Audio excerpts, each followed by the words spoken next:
নাহিদ,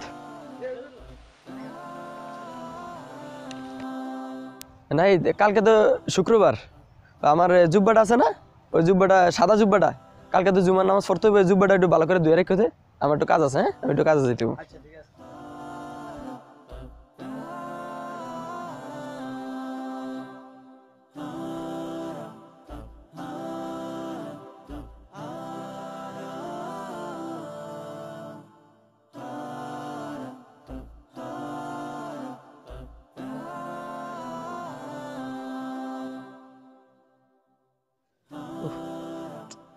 হুজুর আমার কি করতে বললো আর আমি কি করছিলাম।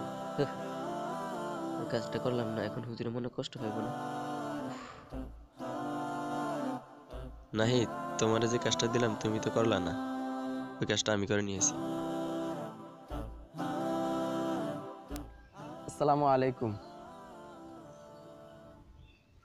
আশা করি সবাই ভালো আছেন, আর যারা আমাদের এই ভিডিওটা দেখেছেন সবাইকে অসংখ্য ধন্যবাদ। আমরা এই ভিডিওটির মাধ্যমে বোঝাতে চেয়েছি যে একজন ওস্তাদ হোক আর কিংবা বড় ভাই হোক, আমরা একজনের আদেশ যেন সঠিকভাবে পালন করি। একজনে আমাদেরকে আদেশ করছে, আদেশ যদি আমরা অমান্য করি তার সাথে এটা বড় একটা বেয়াদবি হয়ে যায়। আর এটা কিন্তু কোনো ওস্তাদ কোনো ছাত্রকে কিন্তু শেখায় না।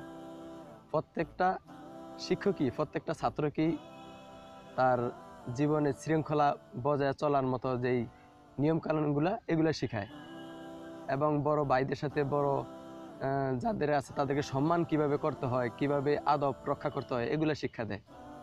আশা করি প্রত্যেকটা আমরা যারা ছাত্র আছি প্রত্যেকটা শিক্ষকের কথা মেনে চলার চেষ্টা করব।